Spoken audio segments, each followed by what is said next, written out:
A woman comes home from the market. She's tired, her feet hurt, but she's smiling because today she finally has enough to cook a proper meal for her children. She lights the stove. She stirs the pot. The smell of stew fills the flat. Her children sit at the table, eyes wide, waiting. And then the door bursts open. A man walks straight into her kitchen. He does not knock. He does not speak. He picks up the pot, hot, steaming, full, and pours it on the floor right in front of her children. The children do not cry.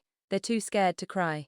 The woman does not scream. She has learned that screaming makes things worse. The building goes completely silent. 15 flats, 30 plus adults. Not one person comes out because this is Chief Obi's building, and in this building you do not come out. You close your door, you lower your eyes, and you survive. That was a Tuesday. By the following Monday, that same man, the one who poured the stew, the one with the police connections and the area boy network, and the local government chairman in his pocket, was standing in front of a government tribunal, sweating through his agbada, with a 500,000 naira fine heading straight for his bank account. What happened between Tuesday and Monday? One woman, one carry-on bag, and a law degree he never saw coming. Welcome to the story of the wicked landlord who finally met his match. Some people abuse power because nobody has ever made them pay for it. Today's story is about the day the bill arrived, and it was not cheap. Before we go any further, if you have ever had a terrible landlord or you know someone who has been treated like they don't matter in their own home, drop a comment right now and tell me about it. And if you are new here, welcome to the Tribe Hut. Hit that subscribe button and turn on your notifications so you never miss a story. Now let us get into it. Let us talk about the building first because the building matters. Sunrise Towers sat on a wide plot on Adelek Street in Surulere, Lagos. 5 floors, 15 flats, floor-to-ceiling windows, a polished marble lobby with a security door, a rooftop terrace that nobody was allowed to use, freshly painted every 2 years in cream and terracotta. From the outside, it looked like the kind of building you see in property listings with the caption, luxury living, serene environment, all amenities. It was a lie told in architecture, because the man who owned it was Chief Obi. And Chief Obi was not a landlord, he was a warden. Short man, big belly, loud voice, small cap. He wore the same style of agbada every single day. Brown, grey or olive, and he walked through the building every morning with one leather notebook that had seen more drama than a Nollywood series. He wrote things in that notebook. Nobody knew exactly what, but whatever he wrote, it always ended up costing someone money. People said he was not always this bad. When his wife was still around, he was merely strict. But Mama Tund packed her bags one Sunday evening after an argument the entire building heard through closed doors, loaded her 2 children into a taxi, and left without looking back. Some said she went to Port Harcourt. Some said she relocated abroad. Nobody really knew. What everybody knew was that after Mama Tund left, something cracked inside Chief Obi. And whatever cracked let in something very dark. The man who used to only fine people for dirty corridors started disconnecting water pipes. The man who used to give warnings started giving slaps. The man who used to be strict became something else entirely. And every month without fail, a brown envelope appeared under each tenant's door. Inside was a handwritten list of charges. Building maintenance levy 5,000 naira. Compound piece fee 3,000 naira. Elevator ambience charge 2,500 naira. Security coordination fee 2,000 naira. Nobody had ever seen the elevator get serviced. Nobody understood what compound piece fee meant when there was no peace in the building. Nobody had ever seen a security guard, but you paid because the alternative was worse. Chief had connections everywhere. Police officers who owed him favors. Area boys who respected his money. A local government chairman who had borrowed cash from him and never fully paid back. If you tried to report him, you came back to find he had already spoken to the right people. If you tried to resist, you woke up the next morning to find an extra padlock on your door. His padlock, not yours, so people learned quickly. You greet him when you see him, not too enthusiastically, not too casually, just the right tone. You do not play music past 7 p.m. You do not let your children run in the corridors. You do not cook beans because he said the smell disturbs him. You sweep your frontage every morning, and you better not let him catch a leaf out of place. Have you ever lived somewhere that looked perfect on the outside, but felt like a prison on the inside? Or do you know someone who has been genuinely afraid of the person who is supposed to be their landlord? Drop it in the comments, because what I am about to tell you will feel very familiar. Now let me introduce you to the people who lived inside Sunrise Towers, because before you can understand what Oluchi did, you need to understand what these people had already been through. First, Mama Ez, flat 7, second floor, a widow who sold fresh fish at Tejuosho Market. She had 2 children, a boy of 10 and a girl of 7. Good woman, quiet. She paid her rent every month without fail. But one month her daughter fell sick, real sick, the kind of sick that drains your purse before it drains the child. She was 2 weeks late on rent. 2 weeks, 14 days. On the 10th day, Chief Obi disconnected the water supply to her flat. No warning, no notice, just nothing from the tap. Her children started fetching water in small buckets from the neighbor on the same floor, crossing the corridor back and forth in the afternoon heat like little soldiers. Mama Ez said nothing. She swallowed it. She was used to swallowing things that would choke a normal person. Then there was Ibrahim, flat 3, ground floor, a dispatch rider who worked odd hours. One night he came back past 11 p.m. His company had sent him on a last-minute delivery across the island, and the traffic had held him like a prisoner. He had barely stepped through the lobby door, helmet still in hand, when Chief Obi appeared from the stairwell like a spirit. Before Ibrahim could open his mouth to explain, Chief Obi raised his hand and gave Ibrahim a slap that echoed off the marble walls right there in the lobby. A grown man in his late 20s, slapped like a child in front of the security camera that Chief himself had installed. "You think this is your father's house? Next time you come back after 10 p.m. you will sleep outside." Ibrahim stood there, cheek burning, too shocked to cry, too scared to react. He went to his flat, locked the door and stared at the ceiling until morning. And then there was Mama Ngozi, flat 12, 4th floor, an elderly woman who sold foodstuffs at the market. Her ceiling had been leaking since the last rainy season. Every time it rained, she arranged buckets and bowls around her room like she was setting up a drum practice. She reported it to Chief once, politely, respectfully, the way you approach someone who is both your landlord and a known menace. He looked at her and said, "If you cannot stay, pack out." The next morning she came back from the market to find a strange padlock on her door. Not her padlock, his. She stood in the corridor, her bag still on her head, her wrapper tight around her waist, and she began to beg. Her voice was thin and quiet. Neighbors watched from behind their doors. "Nobody came out, you do not come out. You mind your business, you pray and you survive." And those were just 3 of the 15 flats. Every flat had a story. Every tenant had a wound. Some fresh, some old, all of them quiet. This is not just a story about a bad landlord. This is a story about what happens when people with power use it to crush people who have none. When the system that is supposed to protect you is the same system being used against you. And when everyone around you has accepted that this is just how things are, until one person decides it is not. One Tuesday afternoon, a house agent arrived at the lobby of Sunrise Towers with a woman none of the tenants had ever seen before. She was tall, relaxed, she wore a simple linen dress, had a carry-on bag on her shoulder, and she looked around the building with the calm curiosity of someone who had been in many places and was not easily impressed. She checked the lobby ceiling. She looked at the elevator.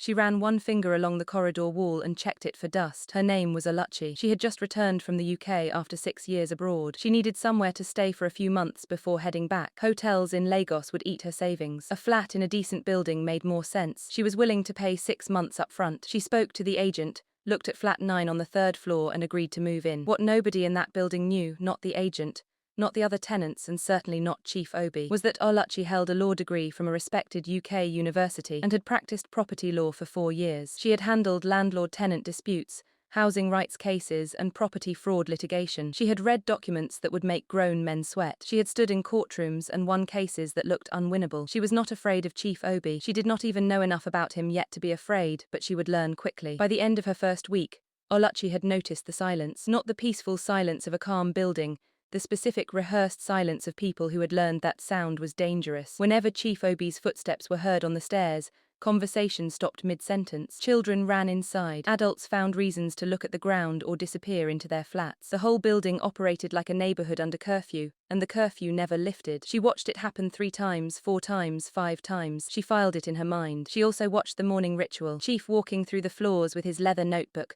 scribbling, frowning, looking for something to charge someone for. She watched Mama Ngozi sweeping her frontage at 6 a.m. just to make sure there were no marks by the time he came around. She watched Ibrahim eat his food quickly and quietly like someone afraid the meal might get confiscated. By the end of the week, she knew not everything, but enough. And here is the thing about Oluchi that Chief Obi did not understand, and would not understand until it was far too late. She was not just a woman from abroad who had come back with a nice bag and a foreign accent. She was a worry girl who had gone abroad, gotten sharp, and come back. And a worry girl with a law degree and nothing to lose is one of the most dangerous things on this planet. Chief had broken hundreds of people in that building. He had slapped grown men, padlocked old women's doors, and poured food on the floor, and nobody had ever made him answer for it. But what happens when the wrong person walks through your gates? What happens when the one tenant you decide to bully just so happens to be the one person who knows exactly what to do with everything you have ever done? It happened on a Thursday afternoon. Oluchi had just returned from a quick errand and was walking through the 2nd floor corridor when she heard the voice, Chief's voice, raised, sharp, cutting through the air like a machete. She stopped, listened, then she walked towards it. Chief was standing outside flat 7, his finger pointing, his face tight with the particular kind of anger that small men carry when they want to feel large. Mama Ez was standing in the doorway with both her children pressing against her legs, eyes wide, mouth shut. "I said you are owing me and you are still here cooking. You think this is a joke?" "Mama Ez, please sir, I said I will pay the balance next week." "My daughter, just which balance? Which next week?" Before anyone could process what was happening, Chief Obi walked past her into the kitchen, lifted the pot of stew off the stove, stove, a whole pot hot steaming. The food this woman had stood to cook after a long day at the market, and carried it to the corridor, and poured it on the floor. The children gasped. Mama Ez's hand went to her mouth. The stew spread across the polished corridor tiles in a slow, terrible wave. The floor went absolutely silent. And then a voice came from the end of the corridor. Calm, clear, the kind of voice that does not need to shout to be heard. "Excuse me, on what basis did you just do that?" Chief turned. Oluchi was standing with her bag on her shoulder, looking at him the way you look at a pothole on the road, like it's an inconvenience that needs to be addressed. "She already told you she would pay. So on what legal basis do you have the right to enter her kitchen,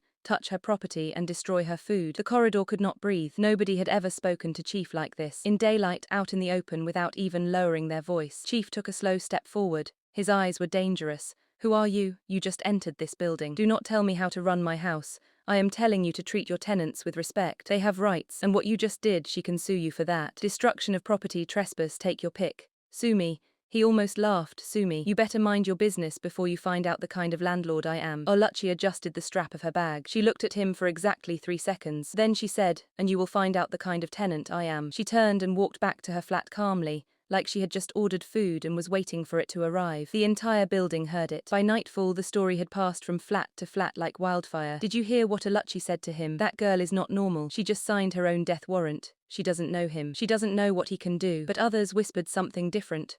"God bless that woman." Somebody finally said it. Chief Obi did not sleep well that night. Not because he felt guilty. Men like him do not feel guilty. But because someone had spoken to him in a way that no tenant had ever spoken to him. And he could not figure out who she was or where she had come from. That bothered him. He liked knowing things. He liked being the one with information. So the next morning, he did what he always did when a tenant needed to be reminded of their place. He went to the water control room in the basement and blocked the supply line to flat 9. Oluchi turned on her tap that morning. Nothing. She waited, tried again. Nothing. She stepped into the corridor and asked a neighbor who whispered without meeting her eyes, "It is only your pipe." He blocked it this morning. Oluchi looked at her neighbor. She looked at the tap and she smiled. Not a sad smile, not a confused smile. The kind of smile you make when the other party has just made a mistake they do not know is a mistake yet. She borrowed a bucket of water from the neighbor in flat 10, bathed, dressed nicely, linen dress, earrings, the whole thing, and went about her day like nothing had happened. That evening, Chief stood in the lobby and made an announcement to no one in particular. "Some tenants think that because they came from abroad,